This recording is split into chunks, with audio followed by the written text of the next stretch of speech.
Argentina খাদের কিনারায় চলে গেলে আমার কষ্টের চেয়ে বড় কথা হচ্ছে প্রফেশনালি আমি ক্ষতিগ্রস্ত হই, এটা প্রান্তর বুঝবে।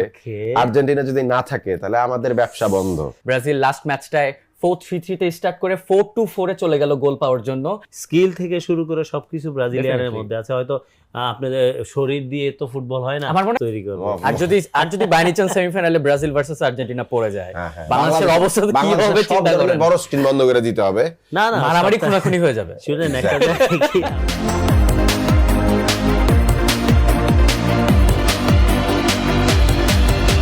লো ব্লক ডিফেন্স নিয়ে সব দিকে কথা হচ্ছে। এটা আসলে কি ফুটবলের সৌন্দর্য নষ্ট করে দেয়? মডার্ন ফুটবল অবশ্য ভিন্ন জিনিস, ট্যাকটিস আলাদা। দিন শেষে যে ম্যাচটা জিতবে তার নামের পাশেই তো উইনার। সো সবাই চায় নকআউটে এমন স্ট্র্যাটেজি নিয়ে মাঠে নামতে যেখানে দল জিততে পারে, আর অপেক্ষাকৃত শক্তিশালী প্রতিপক্ষের বিপক্ষে সবসময় একটু ডিফেন্সিভ স্ট্র্যাটেজি নিয়ে কোচরা মাঠে নামেন। এখন প্রশ্ন উঠতে পারে যে প্যারাগুয়ে এবং ফ্রান্সের ম্যাচে ফ্রান্স 1-0 গোলে জিতেছে। প্যারাগুয়ে ঠিক যে লো ব্লক ফুটবলটা খেলেছে, আপনি স্বীকার করুন আর নাই করুন, কাবো ভার্দে মেবি তার চেয়েও বেটার ফুটবল খেলেছে মাঠে। আর্জেন্টিনা 3-2 গোলে জিতেছে, কানের পাশ দিয়ে গুলি বেরিয়ে গিয়েছে। কিন্তু প্যারাগুয়ের বিপক্ষে ফ্রান্সকে কখনোই মনে হয় নাই যে এই ফ্রান্সকে প্যারাগুয়ে আসলে প্যারা দেওয়া ছাড়া ম্যাচ জেতার মতো অন্য কোনো ঘটনা ঘটিয়েছে। সবাইকে স্বাগত গ্রিন ডেল্টা ইন্স্যুরেন্স মাঠ কাঁপানো বিশ্বকাপে। মাহাদি আপনার সাথে, আর আমার সাথে আজকে কি নিয়ে আলোচনা করবে? France Paraguay, Morocco Canada. সম্ভবত এই আলোচনার এই মুহূর্তে খুব একটা বেশি গুরুত্ব নাই, গুরুত্ব হচ্ছে ব্রাজিল নরওয়ে ম্যাচ নিয়ে। আর এই ম্যাচ নিয়ে আলোচনা করার জন্য আমাদের সাথে দুজন মানুষ আছেন। একজন ক্রীড়া সাংবাদিক প্রান্তর, আপনাকে স্বাগত, এবং আরেকজন লেজেন্ডারি গোলকিপার এভারগ্রিন বিপ্লব ভট্টাচার্য। বিপ্লব ভাই, আপনাকে স্বাগত। ধন্যবাদ। কি ঘুম হয়েছে? কোথা থেকে ঘুম হবে ভাই, কে বার্থডে যে প্যারা দিয়েছে আপনাদের, তাহলে ঘুম হবে কিভাবে ভাই? না, তারপর থেকে তো আর ঘুম হওয়ার কোনো সুযোগ নাই। তারপর এখনো চোখে ঘুম এখনো চোখে ঘুম, মানে পুরো শরীরে ঘুম। চোখ তো মানে খুব বেশি গুরুত্ব পায় না এখন। আউটস্ট্যান্ডিং ম্যাচ খেলেছে ভাই আপনার ক্যাপ বার্থডে। আপনি 3 দিন আগের ম্যাচ আমার খুব ভালো লাগে ভাই, খুব ভালো লাগছে আপনার ভাই। একজন হোস্ট যখন কোনো দলের সাপোর্টার হয়ে অনেক কিছু প্যারা দেয় আমাদের, তো আমাদের কাছে ভালো লাগে প্যারাটা আমরাও দিতে। এই যে আপনি আমাকে অবজেক্টিফাই করতেছেন, কোন একটা দলের সাপোর্টার বানায় দিচ্ছেন। আমার দল জাপান হেরে বাদ হয়ে গিয়েছে, সেটা নিয়ে একটা কথা বলেন না ভাই। আমরা তো একটা নিয়ে পড়ে থাকি সারাক্ষণ। আপনারা কয়টা নিয়েছো? আমার তো 47টা দল। ও, আপনি তো একটা ছাড়া। কিন্তু দিন শেষে তো মনে হয় যে ভিতরে চুরমার হয়ে যায় যখন আর্জেন্টিনা এত খাদের কিনারায় চলে যায় তখন, তাই না? আর্জেন্টিনা খাদের কিনারায় চলে গেলে আমার কষ্টের চেয়ে বড় কথা হচ্ছে প্রফেশনালি আমি ক্ষতিগ্রস্ত হই, এটা প্রান্তর বুঝবে। আর্জেন্টিনা যদি না থাকে তাহলে আমাদের ব্যবসা বন্ধ। এটা ট্রু। একটা জিনিস যে আমাদের ফ্লেভার অফ ওয়ার্ল্ড কাপ, সেটা সারা বাংলাদেশের মানুষের উপরে এফেক্ট করবে, বিশেষ করে ব্রাজিল আর্জেন্টিনা যদি একটা জায়গায় পৌঁছতে না পারে। এই যে প্রতিদিন যে 5টা করে শো করেন, ব্রাজিল আর্জেন্টিনা না থাকলে না ওই প্রত্যেকটা হাউস শো বন্ধ করে দিয়ে বসে থাকবে। এটা নিজের তাহলে ভাই একটা দিক দিয়ে বেটার হবে যে কিছুটা রেস্ট পাবো। নিজের মানিব্যাগের কথা যদি চিন্তা করতে চান, ক্লান্ত দোয়া করতে থাকেন এই দল দুটো। দোয়া করি একটা জায়গায় যে আমাদের সাপোর্টারদের জন্য, সত্যি কথা, যে এত আবেগ, এত ভালোবাসা, বা 1000 মাইল দূরের দলের জন্য। সো আমার মনে হয় যে এটা আউটস্ট্যান্ডিং। আর এই ভালোবাসায় হয়তো এখনো ধরেন অনেক সময় বিপদের একদম খাদের কিনা, যেমন ব্রাজিলকে দেখেছি ফার্স্ট হাফ জাপানের সাথে, লাস্ট 2 দিন আগে দেখলাম আর্জেন্টিনা। সো মনে হয় যে এটা দোয়া ছাড়া সম্ভব হতো না। আমার কাছে মনে হয় আমাদের বাঙালিদের দোয়ায় ওরা এখনো টিকে আছে। আমি আসলে এটা খুব স্ট্রংলি বলি যে আমি বিলিভ করি বাংলাদেশের মানুষ যেইভাবে আর্জেন্টিনা কিংবা ব্রাজিলকে সমর্থন করে, তাদের নিজেদের দেশে এতখানি সমর্থন আছে কিনা আমার সন্দেহ। মানে এই লেভেলে উন্মাদনা নাই মনে হয়। না, ওদের দেশে এরকম আমার কাছেও মনে হয় না। হ্যাঁ, এই লেভেলের উন্মাদনা নাই। বিপ্লব, একটু টেকনিক্যাল আলোচনায় আসি। যেমন কেবো ভার্দে এবং আর্জেন্টিনার ম্যাচটা আমরা দেখলাম। আর্জেন্টিনা সেই ম্যাচে আমার কাছে মনে হয়েছে যে ম্যাচে আর্জেন্টিনা নাই, তারা এক্সস্টেড, তারা ক্লান্ত। আপনার ইন্টেন্স অফ পাওয়ার আমার কাছে এটা মনে হয়নি, কারণ এটাই মনে হয়েছে যে আর্জেন্টিনা ডিউ টু এই জায়গাটায় কিছুটা পিছিয়ে ছিল। এবং আপনার স্কোরিং অ্যাবিলিটি যদি বলি, এক মেসি যেটা করে দেখাচ্ছে, আমার মনে হয় যে গড নিজের হাতে মনে হয় সব কিছু মেসির উপর দিয়ে দিয়েছেন, একাই টেনে নিচ্ছেন আর্জেন্টিনা দলকে। আদার্স লাউতারো মার্টিনেজ থেকে শুরু করে আমরা যাদের উপর ভরসা করি, তাদের তাদের ফুটবলটা আমার কাছে মনে হয় যে একদম সিম্পল কোনো টিমের হয়ে খেলছে। অর্ডিনারি লেগেছে, So, রাইট। আর এটা একটা জিনিস মানতে হবে, ধরেন আর্জেন্টিনা এই দলটা সবাই এভারেজ যদি দেখেন 29+ এজ, সো এই টিমটা ইন ফিউচার আমি জানি না, আমি ওরিড পার্সোনাল যে আর্জেন্টিনার যে কোয়ালিটি অফ ফুটবল, সেই ফুটবলাররা যদি নেক্সট ওয়ার্ল্ড কাপটা আসার আগে কোয়ালিফাই করতে অনেক ব্যাক পেতে হবে যদি এই ধরনের প্লেয়ার থাকে। আচ্ছা, আমি বিপ্লব ভাইয়ের এই কথাটা প্রান্তর আপনার কাছে দিতে চাই। বিপ্লব ভাই বলছে যে এভারেজ এজ লিমিট হচ্ছে 29, বাট এখানে আমি একটু ডিফারেন্ট তর্কেও যাইতে পারি যে এই দলে ইয়াং এক্সাইটিং বেশ কিছু প্লেয়ার আছে, যেমন স্কালোনির চেঞ্জিং নিয়ে আমি অ্যাটলিস্ট অনেক বড় প্রশ্ন তুলেছি। মানে আমি যে শো, আমার শোতে, আমার যে শো আছে সেই শোতে আপনার উই আর 26, আমি এই প্রশ্নটা মানে স্ট্রংলি তুলেছি যে আপনার হাতে নিকো পাজের মতন এক্সাইটিং ইয়াং ট্যালেন্টেড ফুটবলার আছে যে কিনা line breaking footballer, line break করতে পারে, very good playmaker, pace, ball hold করা এবং অপোনেন্টের ডেঞ্জার এরিয়ার মধ্যে ন্যারো স্পেসে খুবই দুর্দান্ত। কোমর খেলা যদি কেউ দেখে থাকেন ডেফিনেটলি নিকো পাজের খেলা সবাই দেখেছে।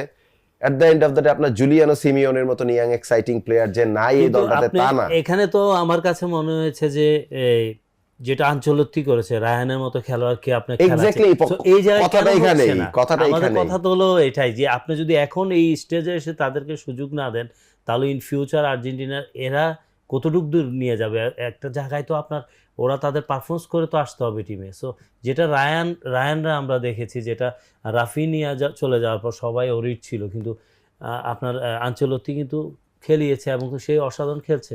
এবং এই আলোচনাটা ডেফিনেটলি থাকবে প্রান্ত যে রায়ানকে নামিয়ে দেওয়া, আপনার একই সাথে পরবর্তী এন্দ্রিককে নামিয়ে দেওয়ার পরে বেসিক্যালি খেলাটা চেঞ্জ হয়েছিল ব্রাজিলে, তখন ফরমেশনটা চেঞ্জ করে ফেলেছে, চারজন অ্যাটাকার উপরে অপারেট করছিল। যে জিনিসটা আমি লিওনেল স্কালোনির মধ্যে দেখলাম না, তিনি রদ্রিগো দিক পলকে তুলে নেওয়ার পর আমি মনে করেছিলাম যে একটা অ্যাটাকিং অপশন বাড়ানো হবে, কিন্তু সেখানে লিয়ান্দ্রো পারেদেসকে নামানো হয়েছিল, তিনি আরো বেশি ডিফেন্সিভ। এবং আমি একটু অবাকই হয়েছি, চেঞ্জেস গুলো আমার কাছে ভালো লাগে না। নিকো গঞ্জালেসকে নামানো হলো, সেখানে মেবি জুলিয়ানো সিমিওনি ভালো অপশন হইতে পারতো, কারণ তো বোথ উইং এ খেলতে পারে।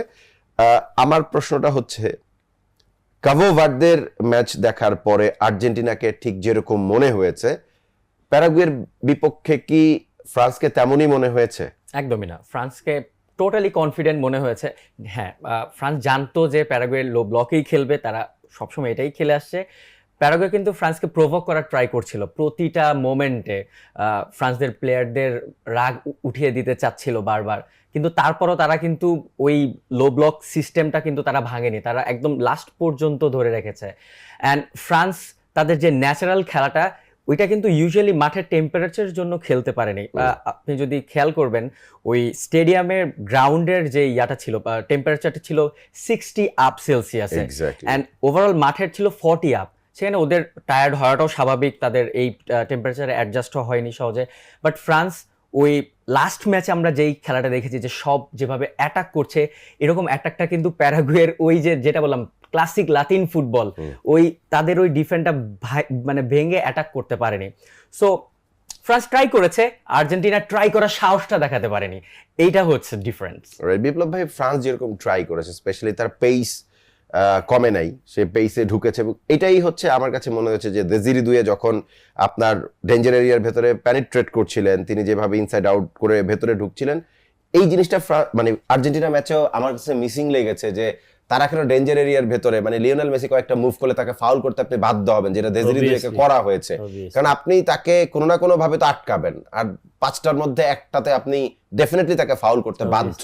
ঠিক এসব কারণে কিন্তু লাস্ট ওয়ার্ল্ড কাপে আমরা দেখেছি আর্জেন্টিনা কতগুলো পেনাল্টি পেয়েছে, কারণ তারা ওই ফাইনাল থার্ডে গিয়ে অ্যাটাক করতে গিয়ে কিন্তু পেনাল্টি গুলো পেয়েছে। এক্স্যাক্টলি, এই যে পেনাল্টি নিয়ে এত আজে বাজে কথা হয়, ফ্রান্স যে পেনাল্টিটা গতকালকে পেয়েছে, মানে পেনাল্টি ছাড়া নাকি আর্জেন্টিনা পারে না, এই না সেই না। তো at the end of the day আসলে পেনাল্টি তো তখনই করে যখন প্রেসার সামলাতে পারে না ডিফেন্ডার। দেখেন ডিউ টু দু দলের যদি আপনার প্রোফাইলিং দেখেন, বিশেষ করে প্যারাগুয়ে আর ফ্রান্স অসাধারণ একটা প্রোফাইলিং টিম, এবং ওদের যেই ধরনের প্লেয়ার আছে, সাইড বেঞ্চের যে প্লেয়ার আছে, সেটাও যদি আপনি চিন্তা করেন, আমার মনে হয় যে প্যারাগুয়ে এখানে তাদের এই ফরমেশন ছাড়া কোনোভাবেই ফ্রান্সের সাথে জিতবে বা ড্র করবে ওই চিন্তা করতে। আপনি ড্র তো দেখেন, করেই ফেলেছিল প্রথম দিকে almost। আপনি দেখেন ম্যাচটা যদি ড্র তো করেই ফেলেছে, তো এটা অনেক কিছুই বলা যায়, কিন্তু দিন শেষে আপনি কত সময় আটকাবেন ওদের যে কোয়ালিটি অফ প্লেয়ার, এবং ডির মধ্যে ফার্স্ট পেনাল্টি পেয়েছে, ওই পেনাল্টিতে জিতেছে। দিন শেষে আপনার যখন নকআউট স্টেজে আসে, দলের যখন আপনার পার্থক্য থাকবে, অবভিয়াসলি তারা চিন্তা করবে যে এই যে আমরা বলি লো ব্লক করে মানে নেগেটিভ ফুটবল, এটাও কিন্তু একটা সৌন্দর্য। আপনি স্পেশাল ওয়ানের কথা বলেন, আপনার মরিনোর কথা বলেন, চ্যাম্পিয়ন্স লিগ জিতেছে কিভাবে, সো লো ব্লক করে কাউন্টার অ্যাটাকে এসে সে গোল করেছে। সো আমার মনে হয় যে এটাও একটা সৌন্দর্য, এবং এই জায়গায় যারা মানে লো ব্লক করে তাদের মানে ফোকাসটা থাকে সবচেয়ে বেশি, এবং ম্যাচে প্রচুর তাদের রানিং করতে হয়, অপোনেন্ট প্লেয়ারের থেকে বল কালেকশন করে আবার রিগেইন করে তারা স্ট্যামিনা প্রচুর যায়, এবং এই জায়গায় যদি আপনি দেখেন যে আমার মনে হয় যে এটাও একটা সৌন্দর্য ফুটবলে। রাইট, এটা ফুটবলের সৌন্দর্য অবশ্যই, বাট আমার কাছে খুব বিউটিফুল ফুটবল লাগে হচ্ছে মরক্কো কানাডা ম্যাচ। কানাডা একটা বারের জন্য আপনার এই ম্যাচে আমরা দেখি যে সিমার্শ কানাডিয়ান কোচ, ভেরি এক্সাইটিং, মানে তিনি দলটাকে যেভাবে খেলিয়েছেন, বাট কানাডা আনলাকি। ইসমাইল বুনুর বেশ কয়েকটা ভালো সেভ, ইনিশিয়াল অ্যাটাকগুলো আসলে কানাডার তরফ থেকে এসছে, ফার্স্ট হাফে ম্যাচটা কিল করতে পারতো, এক্স্যাক্টলি পারতো, মানে they got plenty of opportunities, সেগুলা সেইভাবে কাজে লাগে নাই। বাট মরক্কো খুবই ক্লিনিক্যালি ম্যাচটা বের করে নিয়েছে, মাথাটা ঠান্ডা রেখেছে লাস্ট। এই দলটাকে আমরা 2022 বিশ্বকাপে দেখেছিলাম যারা লো ব্লক খেলে এসেছিল, ডার্ক হর্স তো ছিল, আমি বলবো যে তারা ছিল বেসিকলি ডার্ক হর্স না, তারা এসেছিল মনে হয় একটু আপনার কি বলে এটাকে, যে সারপ্রাইজ প্যাকেজও বলবো না, এটাকে আন্ডারডগ, এটা ভুলে গিয়েছিলাম শব্দটা। আন্ডারডগ ছিল এই ওয়ার্ল্ড কাপে, আর তারা আন্ডারডগ নাই এই ওয়ার্ল্ড কাপে, কিন্তু তারা সেই ফুটবলটাই খেলছে যে এটা অ্যাটাকিং, এবং 3-0 একটা ক্লিন সুইপ হয়েছে আমরা দেখলাম। মরক্কো আপনি দেখবেন যে প্রথম হাফে তারা অ্যাটাকই করতে পারেনি, তাদের মেন স্ট্রাইকার সাইভারি কিন্তু ইনজুরির কারণে উঠে গেল, এরপরে রাহিমি নামলো, টোটাল ম্যাচটা কিন্তু তারা মেসড আপ করে ফেলেছে ফার্স্ট হাফে। কানাডা প্রচুর অ্যাটাক করেছে, কানাডা তাদের ব্যর্থতাই যে ফার্স্ট হাফে তারা গোল নিতে পারেনি, সেকেন্ড হাফে মরক্কো ওই ভুলগুলো আর করেনি, একদম ঠান্ডা মাথায় তারা ওয়েট করেছে কখন কাউন্টারের জন্য কাউন্টারের সুযোগটা আসবে, এবং ওই কাউন্টারগুলো পারফেক্ট এক্সিকিউট করেছে। And thanks to Brahim Diaz, তিনি আর ওনাহি একজনের কথা না বললেন, পুরো ম্যাচটা একদম তিনি ঘুরিয়ে দিয়েছেন। মানে ওয়েনের আর ব্রাহিমের যে লিঙ্ক আপটা, এটা ইউজুয়ালি আমরা বড় বড় ক্লাবগুলো থেকে দেখি, বা আশরাফ হাকিমির সাথে সাইভারের লিঙ্কগুলো দেখি, কিন্তু এই যে ওনাইয়ের সাথে ব্রাহিম ডিয়াজের লিঙ্কটা কিন্তু ইউজুয়ালি দেখা যায় না।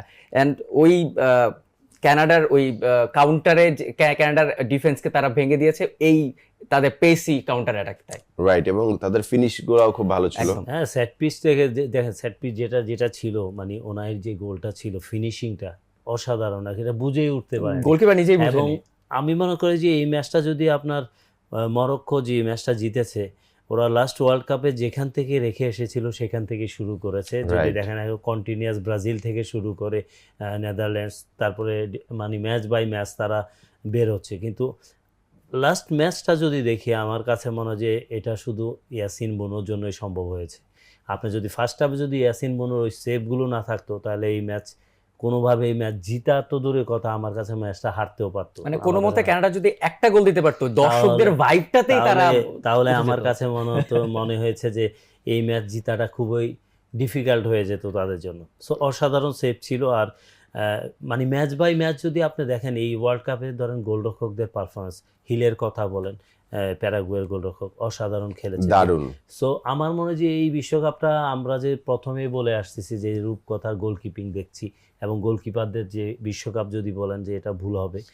আপনার কাছে আমার একদম মানে পার্টিকুলার প্রশ্ন, আপনি একজন গোলকিপার, এখন তো কোচিং করাচ্ছেন, আপনি প্রত্যেকটা দলের গোলকিপারদেরকে যদি আমরা দেখি, স্পেশালি বড় দলের গোলকিপাররা খুব বেশি পরীক্ষায় পড়ে নাই, খুব একটা বেশি পরীক্ষায় পড়ে নাই। যেমন ধরেন এমিলিয়ানো মার্তিনেজ যে সেকেন্ড গোলটা খেয়েছে, ওর নাম কি, সিডনি লোপেজ, যে গোলটা দিয়েছে ওই গোলটা পৃথিবীর কোনো গোলকিপার সম্ভব না, কিন্তু ফার্স্ট গোলটার প্রতি আমার এক্স্যাক্টলি আমি ফার্স্ট গোলটা আমার কাছে মনে হয়েছে এটা একদম মানে মার্টিনেজ এই গোল খাবে আমি কখনোই কল্পনা করিনি।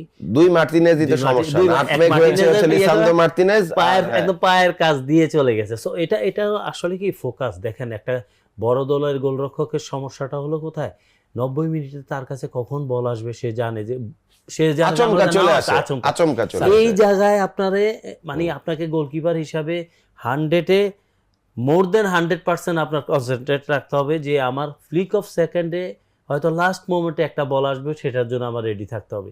এখানেই একটা ছোট দল আর বড় দলের গোলকিপারের মধ্যে সমস্যা, এবং ওই জন্যই ছোট দলের গোলরক্ষকরা, আমরা যাদের ছোট বলি প্রোফাইলিং টিম, তাদের গোলরক্ষকরা সব সময় ফোকাসে থাকে যে আমার কাছে বল আসবে, অপোনেন্টে মেসি আছে, অমুক 8টা-10টা সেভ করা লাগবে। সেম থিং আমি আমার জায়গায় বলি। 2002 এর একটা আপনার এক্সাম্পল দিই, সেটা হলো চায়না ওয়ার্ল্ড কাপ খেললো, এশিয়ান গেমসে বাংলাদেশ দল গেছে, ওই টিমের আমি goalkeeper. So under team.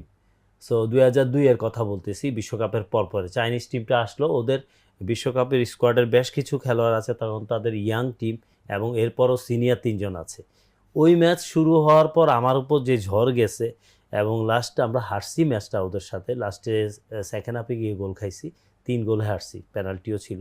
So ওই ম্যাচ হারার পর প্রেস কনফারেন্সে আমাকে জিজ্ঞাসা করেছে ওদের ম্যানেজার যে তুমি কোন দেশের লিগ খেলো, আমি এত সেভ করছি, আমি না হলে 8 থেকে 10টা সেভ ছিল একদম গোল হওয়ার মতো। সো আমার মনে হয় যে এই যে আমি একটা ছোট দেশ, বা আমাদের দেশে সবাই চিন্তা করে চায়নার সাথে আমাদের ডিফারেন্স বিশ্বকাপের পর।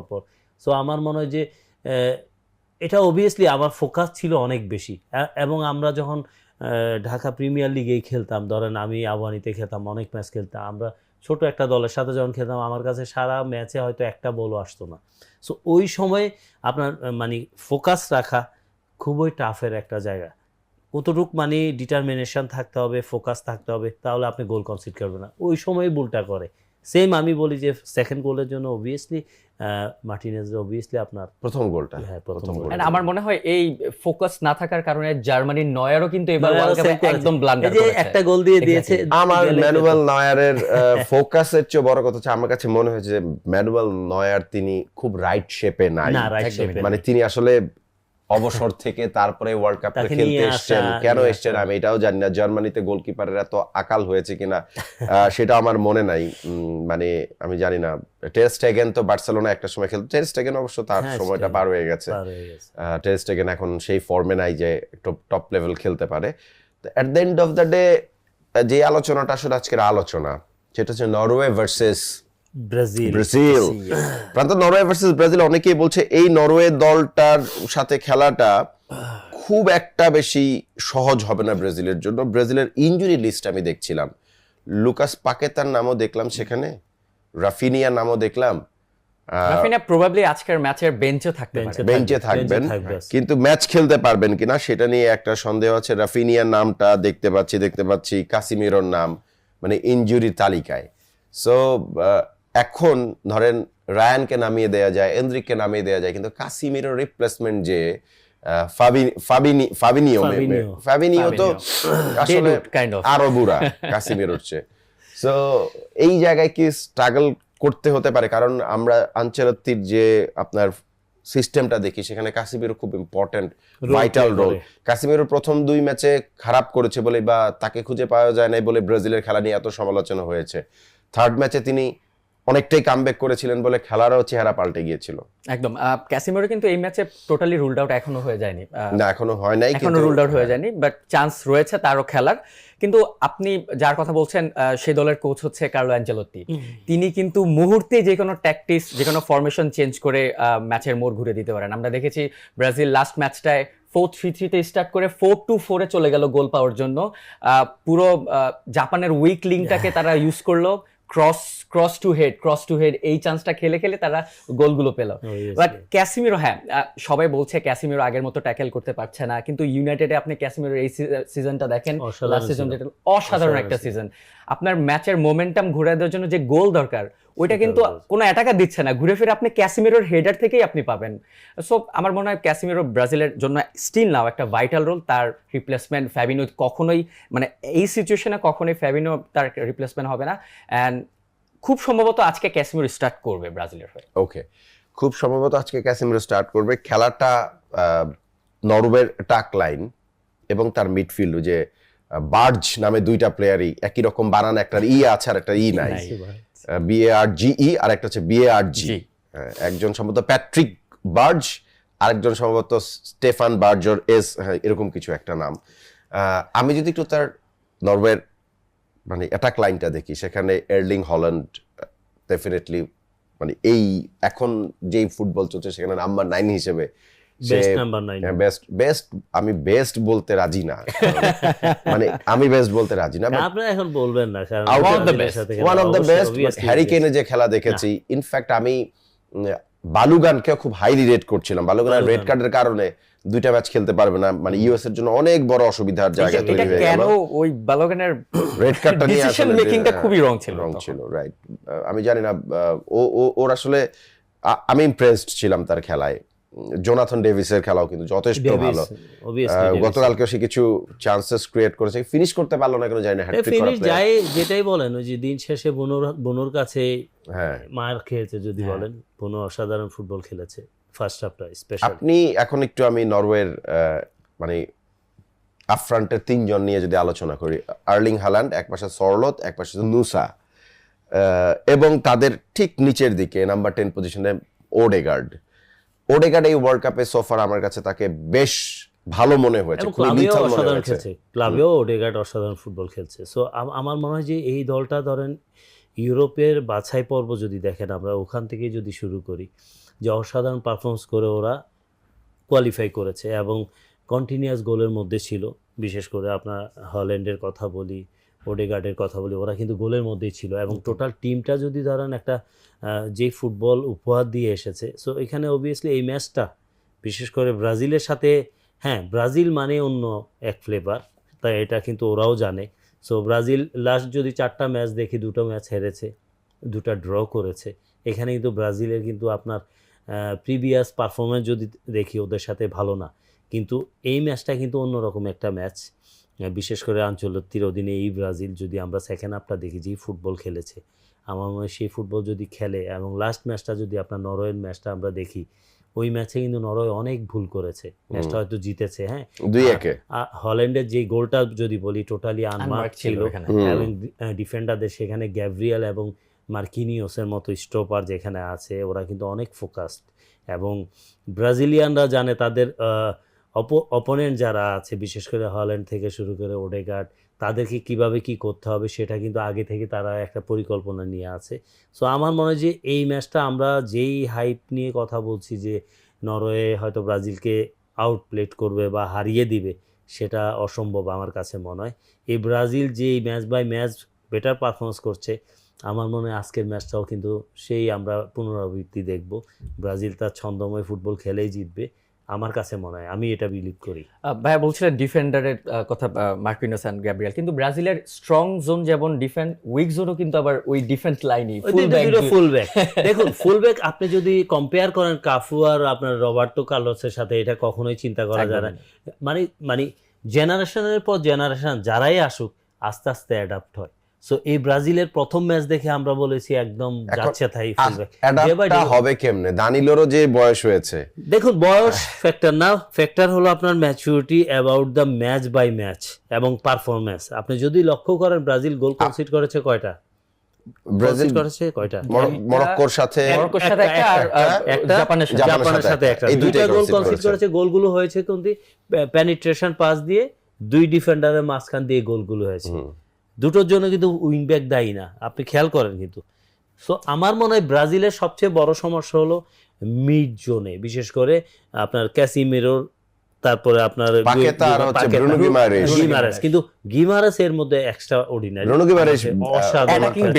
কিন্তু আপনার এই জায়গাটাই সমস্যা হচ্ছিল ব্রাজিল টিমের, আর ওই জায়গায় সমস্যার জন্যই কিন্তু আমরা এখন দেখছি কি তাকে চেঞ্জ করে অন্য ফরমেশনে খেলছে। কারণ ডিউ টু এখানে ব্রাজিল টিমটা যদি ম্যাচ বের করতে হয়, আমরা যেটা জাপানের সাথে ম্যাচ দেখেছি, টোটালি এনরিককে নামিয়ে দেওয়ার পর মার্টিনেলি নামলো, পরে রায়ান তো খেলছিলই। সো আমার মনে হয় যে কুনিয়া উপরে আছে, এক সাইডে আপনার আমাদের যে কি বলে ভিনি।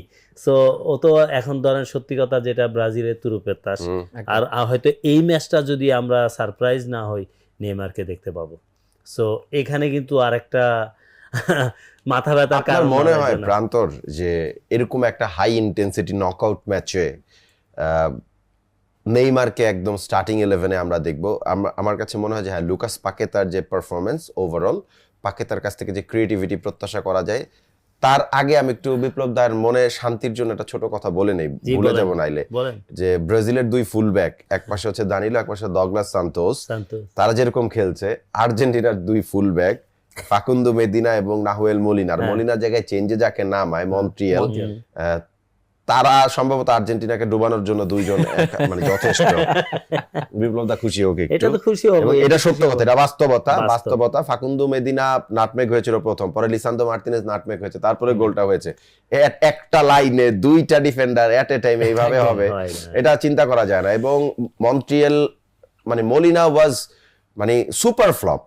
কেন আসলে কি খেলেছে আমার কোনো আইডিয়া নেই, এবং তাদের যে ভালো রিপ্লেসমেন্ট আছে এই দলে তাও না। নাই। সো আর্জেন্টিনা সাফার করবে বড় দলের এগেইনস্ট, একটু পেস যাদের বেশি, যারা মানে ইভেন যদি কলম্বিয়া পড়ে, যদি কলম্বিয়া পড়ে, ভাই হ্যাঁ, কলম্বিয়ার আগে লুইস দিয়াজ তাহলে করে ফেলবে। ভাই তাহলে আরেকটা ফেলবে, স্টেজ তো আছে, আরো একটা স্টেজ আছে। আপনি কি মরক্কোরে ছেড়ে ওকে দিচ্ছেন? না না না, মরক্কোর সাথে খেলা না, ইজিপ্টের সাথে। ইজিপ্টের সাথে, ইজিপ্টের আমি মিশরের ছেড়ে সাথে- দিচ্ছি। মিশরের ছেড়ে আমি দিচ্ছেন? ছেড়ে দিচ্ছি। আমার কাছে মনে হয় না। আপনার কাছে মনে নাই কারণ- হইতে কারণ পারে। আমি আপনাকে আপনি কারণ- নরওয়ের আমি কারণ- গুনতেছেন না, আপনি ইজিপ্টের শুনেন, গুনা বসে শুনেন, আছেন। আমি আপনাকে বলি, বলেন। আপনি যেটা বললেন যে ইজিপ্টের কথা বলছেন, যে আমার কাছে মনে হয় যে ইজিপ্ট আরেকটা কিন্তু বাধা হবে। ইজিপ্ট আরেকটাই আর্জেন্টিনার মতো নানান জায়গায় মানে লু ফলস নিয়ে আসে। এই ইজিপ্ট দলটা তাদের ক্যারিয়ারের বেস্ট হ্যাঁ, টুর্নামেন্টটা খেলে ফেলছে খেলে already, ফেলেছে। round of ভাই, 16 উঠে। আপনি শুনেন, ওরা যখন 16-এ এসেছে তাহলে অবভিয়াসলি আরো একটা চান্স নিবে ওরা। না না, তারা কেউ কি চান্স chance তো সবাই ছাড়া নিতে হবে? চায়, সবাই নিতে কাবো চায়। ভার্দেও তো চান্স নিতে হ্যাঁ, তো চাইছে। নিয়েছে। শুনেন, কাবো ভার্দে যেই ফুটবলটা খেলেছে সেই আচ্ছা। ফুটবলটা ইজিপ্ট খেলবে না। আচ্ছা। আর আর্জেন্টিনা কাবো ভার্দের বিপক্ষে যেই যে ভুলগুলা করেছে, সেটা আর করবে স্কালোনি না। যেই যে ভুলগুলা সেটা আর করেছে সেটাও করবে না। সেটা উনি আর অনেক করবে না। ট্যাকটিক্যালি শুধু চেঞ্জ হবে। ব্রাজিল করবে। আমি তো আপনাদের- বলি না আপনাদের ব্রাজিল শুনেন, করবে। এই যে আপনার প্রথমেই প্রেসারে রেখেছেন, যে বলে দিচ্ছেন যে আজকে তো ব্রাজিলের সাথে নরওয়ের ম্যাচ But আছে, ব্রাজিলের কালকে আমরা ডিফেন্ডাররা দেখব। তো এরকম নরওয়ের দানবদের সাথে আগে কখনো দানব দেখা শুনেন হয় না, না। এই জায়গায় ইউরোপের আবার- ফুটবল, এই ব্রাজিলিয়ানদের জায়গায় কাছে- প্রান্তর এবং বিপ্লব শুনেন, দা, আমি বলে ব্রাজিলিয়ানদের দিই। কাছে আপনার দানব বলতে শব্দ নেই, ওরাই যত দানব। বড় স্ট্রং ওরাই দানব। ওরাই দানব। ওরা চিন্তা করে, ব্রাজিলিয়ানরা চিন্তা করে যে আমরাই বিশ্ব শাসন করি, আমরাই সেরা। না রে, এটা তারা কোয়ালিটি মনে অফ মনে- ফুটবল, না, না, শুনে বিপ্লব দা, কোয়ালিটি অফ ফুটবল আছে, বিপ্লব দা, কোয়ালিটি অফ প্লেয়ার definitely. আছে, স্কিল থেকে শুরু করে সবকিছু ব্রাজিলিয়ানের Definitely. মধ্যে আছে। হয়তো আপনাদের শরীর দিয়ে তো ফুটবল হয় না। আমার মনে হয় ব্রাজিল দলটাতে না, না, মিসিং লিংক ছিল অ্যানচেলোত্তি, বিপ্লব দা যেটা তাকে পেয়ে বলতেছে গেছে। যে ওই যে গালাতফেমি বলে হিন্দিতে, গালাতফেমি। গালাতফেমি। তো এই গালাতফেমি হচ্ছে তারা যে এখনো ব্রাজিল মনে করে তারাই সেরা, সেরা। তারাই বিশ্ব না, শাসন সেটা করে। তো অন্য জায়গায়। এটা মনে করার কোনো কারণ না, নাই, না, তারা না। বিশ্ব শাসন করে না গত 24 না, না, বছর ধরে। আমরা সেটা অনেক। বলছি না ভাই, আমি আপনার আপনি বলছি মাত্র কোয়ালিটি অফ বললেন। প্লেয়ার, আমি কোয়ালিটি অফ প্লেয়ারের Quality কথা of বলছি। player এর কথা যদি আপনি চিন্তা দানব- করেন। আপনি দানব নিয়ে কথা আচ্ছা, বলছেন, তাই বললাম। ঠিক আছে, আমি আপনার 1v1 হয়ে আমি আপনার হয়ে প্রান্তরে জবাব দেই। 1v1 হ্যাঁ, ব্রাজিলিয়ান প্লেয়ারদেরকে আটকানো খুবই কাকে আটকানো যাবে? এক হ্যাঁ? ভিনিসিও জুনিয়র ছাড়া দেখেন, বাকি সবাই নেই। অনেকেরই বিপ্লব skill আছে, ভট্টাচার্য দ্বারা আমাকে অনেকের তবু skill বর্ণনা আছে, আটকাই দিবে। অনেকের skill যে আছে। তবু আটকাতে না পারে আমাকে বই অনেক স্কিল আছে, নো? একমাত্র ব্রাজিলিয়ানদের ভিনিসিয়াস 1v1 জুনিয়র আটকাইতে পারবে না। তবে একটা কথা, যেটা এইটা বলেন যে সেন্টার ব্যাকদের মধ্যে আমি গাব্রিয়াল, যে কি ওর নাম, গ্যাব্রিয়েল এন্ড মার্টিনেজ, কি মাগালাস, মাগালাস। গাব্রিয়াল মাগালাস বেসিক্যালি আর্সেনালের সেন্টার ব্যাক এবং ইংলিশ প্রিমিয়ার লিগে মানে ইপিএল এ সে আর্লিং হল্যান্ডকে মোটামুটি ভাবে এই দুজনের একটা ফাইট ফাইট হবে। এটা বলা হচ্ছে যে versus বেসিক্যালি fight হবে। এই ফাইটটাকে বলা হচ্ছে Arsenal versus man city fight. City fight. আমি এটাই আসলে ওকে জিজ্ঞেস করতে চেষ্টা করছিলাম যে গাব্রিয়েল যেইভাবে প্রচুর ভিডিও আমরা দেখছি এবং সোশ্যাল মিডিয়াতে এখন ভাইরাল হয়েছে, ধাক্কাধাক্কি, টানাটানি যে চলেই কখনোই দুজনের আর্লিং মধ্যে। হল্যান্ডকে ও শান্তি মতো দাঁড়াইতেই দেয় না। একদম না। কিন্তু মজার বিষয় হচ্ছে আর্লিং হল্যান্ডকে নালে গাব্রিয়েল মাগালাস মানে মার্ক করে আটকায় রাখবে। মার্কিনিয়স মানে চ্যাম্পিয়ন্স লিগে আমরা যে মার্কিনিয়াসকে দেখেছি, বিশ্বকাপে দেখছি না ফ্যাটিকের কারণে, সেটা অনেকের ক্ষেত্রে হয়েছে, ভিতিনার ক্ষেত্রে, অনেকেরই। মার্কিনিয়াসের ক্ষেত্রে হয়েছে। তো এই একটা জায়গায় আমরা সরলত কিংবা নুসা কিন্তু লাস্ট ম্যাচে দারুণ একটা গোল করেছে। এক্স্যাক্টলি, আমি ওই দানবের কথা কেন বললাম, দুই ফুলব্যাককে কম্পেয়ার করে আমি যদি নুসা এবং সরলটকে দিয়ে দেখাই, তখন সেটা দানবেই পরিণত হবে। তখন যে গ্যাব্রিয়েল যখন মার্ক করে রাখবে হালান্ডকে, তখন ডেফিনেটলি উইং ইউজ করতে চাইবে, কিন্তু ইউজ করবে ওরা, টোটালি ইউজ করবে, Obviously কারণ ওরা wing ব্রাজিলের দিয়ে উইক লিঙ্ক যেহেতু ওইটা আপাতত। রাইট, তো এই প্রেসারটা পড়ছে কিন্তু এই ম্যাচে, মানে হচ্ছে দানিলো এবং ডগলাস কস্তা নাকি সান্তোস, ডগলাস সান্তোস, দেখবো ওদের টেস্টটাও দেখবো আমরা, সুবিধা কি। না আমি দেখেন বিপ্লব দা, আমি মনে করি না যে এই ম্যাচটাতে ব্রাজিলের বাইরে নরওয়ে জেতার কোনো সুযোগ আছে। আমি মনে করি ব্রাজিল জিতুক, তার মানে তার জেতাটা জরুরি। আবারও বলি, আমাদের ব্যবসা বাণিজ্য বন্ধ হয়ে যাবে না এলে? শুনে না ভাই, জিতুক জরুরি না, আপনার সবচেয়ে বড় জিনিস আপনার পারফরমেন্স যদি মাঠে না করেন আপনি হারবেন।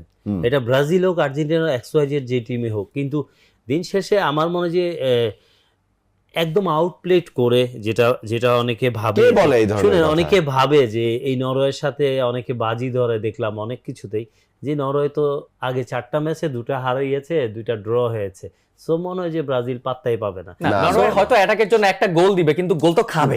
গোল তো খাবে, এমন ম্যাচে সে গোল খাবে না। হ্যাঁ। আর ভিনিসিয়াস জুনিয়র, আমি এখন নেইমারের আলোচনায় আসি, ভিনির নিয়ে আলোচনা করার তেমন কিছু নাই। ভিনি ওয়ার্ল্ড কাপের অন্যতম Obviously সেরা, অন্যতম সেরা। 1 ভার্সেস 1, বাট তাকে ডাবল লেয়ার ডিফেন্ডিং বা ডাবল ট্রিমিং না করলে তাকে আটকানোটা মানে খুবই রায়ানও কঠিন। ভালো খেলছে, রায়ানও ভালো খেলছে। ধরেন রায়ান এখনো ওই রকম ম্যাচিওর হয়তো হ্যাঁ, বা বয়স হয় কম। নাই। যেমন রাফিনা যদি ফুল ফিট হয়ে যায়, রায়ান ডেফিনেটলি বেঞ্চ হবে। এটা তো যতই ভালো খেলুক। এটা তো স্বাভাবিক, এক্সপেরিয়েন্স ম্যাটার করে Experience নকআউট থাকে, ম্যাচগুলোতে। করে।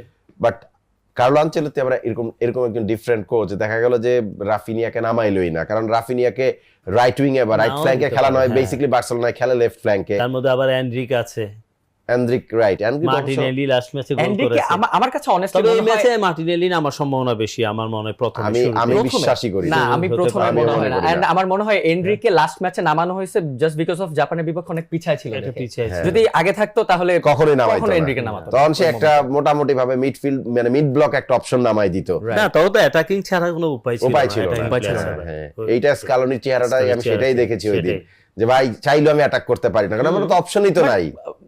ওরা তো অপশন ছিল, বারকো ছিল, বার্কোকে নামাইতে পারতো, মানে ভ্যালেন্টিনো বার্কো ছেলেটার নাম আমার খুব ভালো লাগে, খুব ভালো, এক্সাইটিং হ্যাঁ। এক্সাইটিং, বাট ওই থিয়াগো আলমাদা দিয়া বা আলমাদা প্রবাবলি নেক্সট ম্যাচে বেঞ্চড হবে। হ্যাঁ, এবং তাকে মানে সাব করাবেন কাকে দিয়ে, মানে তার জায়গায় অপশনটা আমি পাই না খুব একটা, কারণ তার আসলে ওই ডিমারিয়া চলে যাওয়ার পর না ডি মারিয়া উইং যে বেস কেউ খেলাটা আর অনেক খেলাটা অফ হবে হয়ে না। আর গেছে উইং বেস কিন্তু। না খেলতে পারলে লো ব্লক টিম ভাঙা সম্ভব একদম, না, ভেরি একদম। ডিফিকাল্ট। আর এখন ওয়ার্ল্ড কাপে যদি দেখেন আপনি, উইং দিয়েই যারা বেটার করবে তারাই ম্যাচটা বের করে ফেলবে। স্পেনকে আমরা যদি অস্ট্রিয়ার এগেইনস্টে দেখি, বা আপনি- 3টা গোল করেছে, সব উইং প্লে হয়েছে। চ্যাম্পিয়ন্স লিগে দেখেন না, PSG totally wing base wing খেলে। বেস, কারণ আপনার হাতে এত যদি অপশন থাকে, আপনার হাতে ব্রাডলি বারকোলা থাকবে, দেশদিরি দুয়ে থাকবে, কভারাৎস্কেলিয়া থাকবে। ওসমান দেমবেলে থাকবে, কামরেশকেলিয়ার মতন প্লেয়ার থাকবে, আপনি উইং এ খেলবেন না তো কই খেলবেন? এটাই point। আপনি তো ওই জায়গায় খেলবেন না, এটাই সিম্পল। এখন যার যে সামর্থ্য, আর্জেন্টিনার এই সামর্থ্য নাই আসলে, Honestly নাই। এটা মানতে হবে। আমরা যত কথাই আর্জেন্টিন ফ্যানরা মন খারাপ করতে পারে, দিন শেষে তো আমাদেরকে ধরেন বাণিজ্যটাকে চালু রাখার জন্য আপনি যতই বলেন আমি আর্জেন্টাইন ফ্যান, এই ফ্যান সেই ফ্যান, ডেফিনেটলি হ্যাঁ, মানে obviously। বাংলাদেশের মানুষের ইমোশন নিয়ে ছিনিমিনিতে আমি খেলতে পারবো না। একদমই না। আমি আর্জেন্টিনার 4টা বকা দিয়ে তারপরে কি বিপদে পড়বো নাকি? রাস্তায় মারতেও পারে মানুষ আমাকে। মব তৈরি করবে। মব। আর যদি বাই চান্স সেমিফাইনালে ব্রাজিল ভার্সেস আর্জেন্টিনা পড়ে যায়, হ্যাঁ, হ্যাঁ। বাংলাদেশের অবস্থা কি বাংলাদেশের হবে সব চিন্তা ধরনের করেন। বড় স্ক্রিন বন্ধ করে দিতে হবে। না না, মারামারি খুনাখুনি হয়ে যাবে। শুনেন একটা জায়গায় কি আমার কাছে 144 দ্বারা কারফিউ দিয়ে দিতে হইতে পারে। আমার কাছে মনে হয় ওই দিন ধরেন আপনার টোটাল আমরা অন্যরকম একটা আর্মি রাখতে হবে, শিওর, আমি শিওর, কারফিউ দিয়ে এটা আর্মি sure। রাখতে হবে, নাহলে না, আরেকটা জিনিস করতে হবে, আমাদের দেশে 2 পার্ট করে দিতে হবে। যারা আর্জেন্টাইন আছে এক পার্টে চলে যান খেলা দেখতে, খেলা আরেক দেখতে। পার্টে ব্রাজিলরা চলে যান। মানে ঢাকা সিটিকে 2 ভাগে ভাগ করে দেওয়া হবে। দুই ঢাকার বাইরে কি করবেন, স্পেশালি ব্রাহ্মণবাড়িয়া? ওই তো ব্রাহ্মণবাড়িয়া কি করবেন ভাই? যে কোনো জায়গায় হইতে পারে, আমার কাছে মনে হয় এটা একটা জটিল ব্যাপার হয়ে দাঁড়াবে। হোয়াট এভার, আমরা একটু প্রেডিকশনে যাই। আসলে প্রান্তর, আপনার কাছে জিজ্ঞেস করতে চাই যে এই ম্যাচটাতে নরওয়ে এবং ব্রাজিল, আপনি তো ব্রাজিলকে এগিয়ে রাখছেন, বাট আপনার স্কোর লাইন প্রেডিকশনটা কেমন হতে পারে? আমার কাছে মনে হচ্ছে নরওয়ের যে অ্যাটাকার তারা গোল পাবে। গোল পাবে, সেটা হালান্ড হোক, নুসা হোক, ওরেগার্ড হোক কিংবা শর্লট। গোল পাওয়ার পর ব্রাজিল সেটাকে আউটক্লাস করে যাবে। 2-1 টু ব্রাজিল, 2-1 টু ব্রাজিল। ভালো প্রেডিকশন, 2-1 টু ব্রাজিল।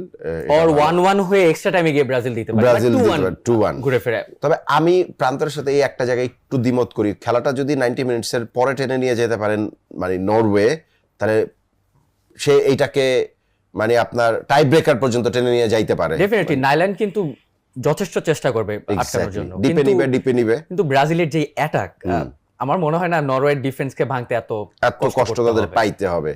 রাইট, এটা ইম্পর্টেন্ট যে এত কষ্ট হয়তো পেতে হবে না। বিপ্লব দা, আপনার প্রেডিকশন কি?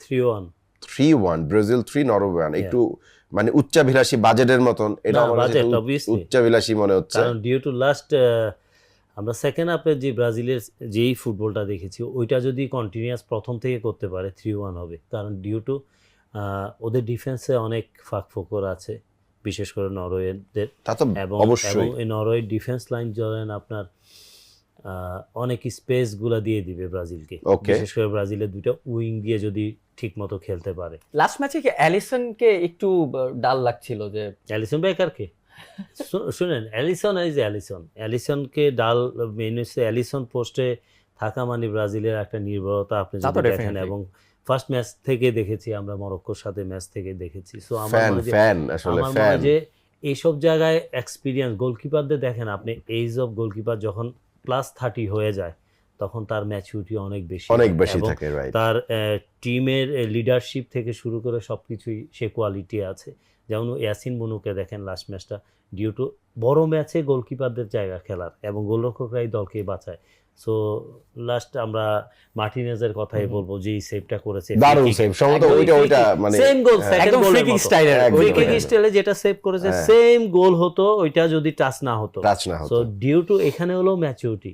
সো আমার মনে হয় যে এখানে ব্রাজিল টিমটা ওভারঅল যদি তাদের উইং দিয়ে যে ফুটবলটা খেলে সেটা যদি খেলতে পারে, বিহাইন্ড থেকে ওই যে কুনিহা বা XYZ যে আসুক, এনরিক আসুক বা নেইমার আসুক, এটা নিয়ে মাথা ব্যথার কারণ হয়ে যেতে পারে। আর এবার ওয়ার্ল্ড কাপে ব্রাজিলের ট্রাম্প কার্ড কিন্তু কুনিয়াই। কুনিয়ায় রাইট, এক্স্যাক্টলি। কুনিয়া আসলে এক্সপেকটেশন হচ্ছে ভালো। Obviously অনেক ভালো। ভালো। হয়তো ইগোর থিয়াগোকে চিন্তা করেছিলেন যে প্রথম না। থেকে খেলাবেন, বাট ইগোর থিয়াগোর তুলনায় কুনিয়া অনেক ভালো better বল finisher। প্লেয়ার, মানে প্রপার নাম্বার 9 এর এবং থেকে finisher। একটু বল প্লেয়ার, স্ট্রাইকার পজিশনে পজিশনে ভালো, এবং এবং যেটা ট্রানজিশনের সময় দেখেন ও কিন্তু নিচের নামে, দিকে অনেক নামে, নামে, অনেক ফল নামে। ট্র্যাক ব্যাক করে, হ্যাঁ, track ডিফেন্ড back করে। এতে করে মিডফিল্ডে আপনার ক্যাসিমিরের সুবিধা হয়ে গেছে। আপনি হ্যাঁ, ক্যাসিমির এই জায়গায় একটু এই জায়গায় হালকা এটা, বেঁচে হ্যাঁ, গেছে আর বেঁচে কি। গেছে। আচ্ছা, আরেকটি ইন্টারেস্টিং ম্যাচ আগামীকাল সকাল 6টায় শুরু হবে।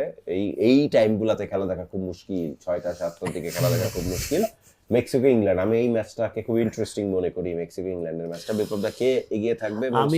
আমি অবভিয়াসলি বলবো যে মেক্সিকো এগিয়ে থাকবে। ওকে, মেক্সিকো, এটা মেক্সিকো পারফরমেন্স, আমি যদি বলি ওভারঅল পারফরমেন্স, মেক্সিকো এখন পর্যন্ত কোনো গোল ম্যাচটা খায় নাই। খেলবেও কিন্তু আপনি আর্জেন্টিনাকে, I think so Azteca, right, আজতেকাতে হবে। এটা এবং- সমুদ্রপৃষ্ঠ থেকে অনেক উপরে। 7200 সামথিং উপরে হবে, এবং এই ম্যাচটা আমি এই জন্যই এগিয়ে রাখবো যে আমরা মেক্সিকোর পারফরমেন্স যদি দেখি, ওভারঅল অসাধারণ খেলছে। ওদের গোলকিপিং থেকে শুরু করে একদম প্রত্যেকটা খেলোয়াড়, যারাই বেস্ট 11-এ যারা খেলছে, চেঞ্জিংয়ে যারা এবারে খেলছে, হোস্ট গুলোর মধ্যে সবচেয়ে বেস্ট সবচেয়ে খেলা ভালো ফুটবল 3 খেলছে। হোস্টের মধ্যে। এবং অনেক দিন পর মনে হয় যে মেক্সিকো একটা সলিড টিম হিসাবে এই বিশ্বকাপ খেলতেছে, এবং হয়তো মিডিয়া বলেন কোনো কিছু সবকিছুর আড়ালে খেলে থাকে।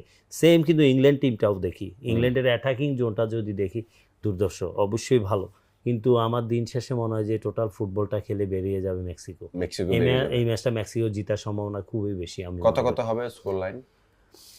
2-1 2-1 মেক্সিকো 2 ইংল্যান্ড 1। ইংল্যান্ড 1। প্রান্তর আমার কাছে একটু ডিফারেন্ট মনে হবে, মানে 1-1 হয়ে এক্সট্রা টাইমে যাবে, টাই ব্রেকও হতে পারে এই ম্যাচ। এরপরে রাঙ্গেল, মেক্সিকোর গোলকিপার, তাকে চেঞ্জ করে অচোয়া নামবে টাই ব্রেকের জন্য স্পেশালিস্ট। তো ইংল্যান্ড ডমিনেট করতে পারবে না এই ম্যাচ, Okay. কারণ তাদের ওই যে উচ্চতা জনিত হাইট হ্যাঁ, ফোবিয়ার, হ্যাঁ, ওই ওইখানে কারণে ফুসফুস অনেক বড় হওয়া লাগে, এন্ড স্ট্যামিনা তো ধরা খাবে। এন্ড ওই লাপাজের কথা যদি মাথায় লাপাজের, থাকে, বলিভিয়ার লাপাজের কথা লাপাজ যদি মনে মাথায়- থাকলে এটা একটা প্লেয়ারে কি বমি করে বমি করে সেখানে, সেখানে, হ্যাঁ, এটা হ্যাঁ। মাস্ক পরে তাদের প্র্যাকটিস সেশনে নামতে হয়, ট্রেনিং করতে হয়। একদম। Obviously. আর্জেন্টিনা ব্রাজিল আর্জেন্টিনা 6 গোল 6-1 ছিল। ছিল সেখানে। তো আমার মনে হয় একদম হাড্ডাহাড্ডি হবে ম্যাচ, কিন্তু দিন শেষে ইংল্যান্ড সামহাউ পার পেয়ে যাবে। রাইট, আগামীকাল আরেকটা খেলাও আছে, পর্তুগাল স্পেন, বিগ ম্যাচ আগামীকাল রাত 1টায়। সো সেটা নিয়ে আলোচনা তো পরের এপিসোডে আমরা করব।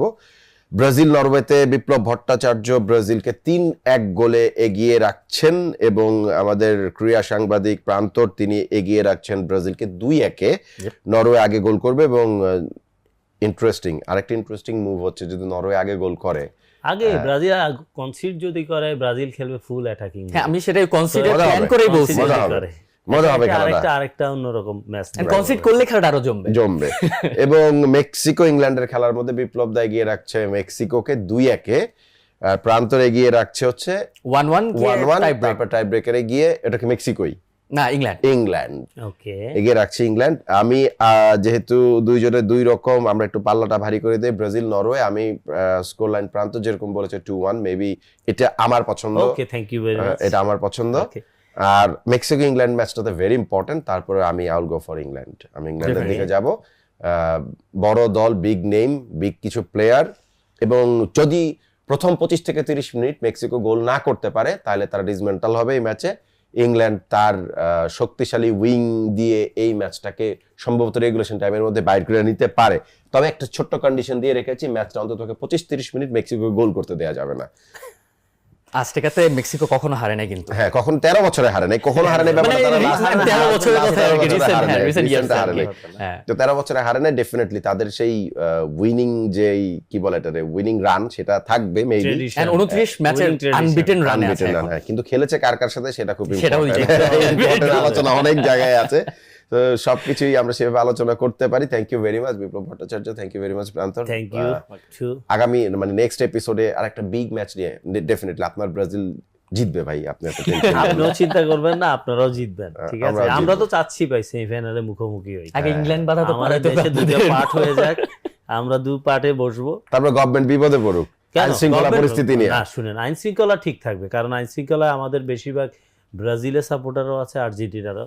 তো দু দলেরকে না, ওদেরকে এখন অভিন্ন করে একটা দেবো। সুবিধার জায়গা হচ্ছে 2022-এর পর থেকে 70% আর্জেন্টাইন সমর্থক, যে মানে যেহেতু Full যে fill হয়ে পাল্লাটা গেছে। ভারী। ভাই, আপনাদের আমি বলি 70% হওয়ার কারণ হলো আমাদের নারীরা মিনিমাম 100-এ যদি 80 থেকে 85% হলো নারীরাই আর্জেন্টিনা সাপোর্টার, ট্রুলি। ট্রুলি। এখানে হয়তো আর বাকিগুলো হলো ব্রাজিল সাপোর্টার। সো আমার মনে হয় যে এখানে নির্দ্বিধায় বলতে পারি অবশ্যই আর্জেন্টিনা সাপোর্টার বেশি আমাদের দেশে। যদি না, ওই যে 14 পর থেকেই জেনারেশনটা কারণ আর মানে সবাই তো দেখে আসছে, খালি ফাইনাল খেলে হারে হ্যাঁ, অথবা জিতে, জিতে। খালি ফাইনাল খেলে, মানে হ্যাঁ। ফাইনালের উপর ছাড়া কোনো কথা নেই। কথা নেই। ফ্যান হওয়াটাও স্বাভাবিক। স্বাভাবিক। আর ব্রাজিল আসলে 2002-এ যেটা ওইটা মানে জেনজিরা ওটা দেখে না, ওটা দেখে না। আমাদের তখন আবার ফেসবুকও ছিল না যে on this day বা memories আছে, Right, আসবে right, দেখবে, right, ওটা right. অপশন ছিল না। প্রোফাইল অফ প্লেয়ারকেও দেখে, ওই প্রোফাইলের প্লেয়ার দেখে না, আমরা যাদেরকে true, এটাও দেখেছি true, আসলে। সো ডেফিনেটলি একটা ইন্টারেস্টিং ম্যাচ হোক। নরওয়ে ব্রাজিল ম্যাচটা এক্সাইটিং, এবং মেক্সিকো ইংল্যান্ড ম্যাচটা আরো এক্সাইটিং আরো হবে, আরো exciting এক্সাইটিং match হবে। Thank you Biplab Bhattacharya, thank you প্রান্তর। আমরা Thank শেষ you করতে very চাই much. আজকে আমাদের শো। পরের আরেকটা এপিসোডে ডেফিনেটলি আরো কিছু জম্পেশ টেকনিক্যাল এবং মেমোরি থেকে আমরা কিছু আলোচনা করব। শেষ করছি আজকে গ্রিন ডেল্টা ইন্স্যুরেন্স মাঠ কাঁপানো বিশ্বকাপ। পরবর্তী এপিসোডে ডেফিনেটলি স্পেন, পর্তুগাল এবং ব্রাজিল নরওয়ের সাথে কি করলো সেই হিসাব জানাবো।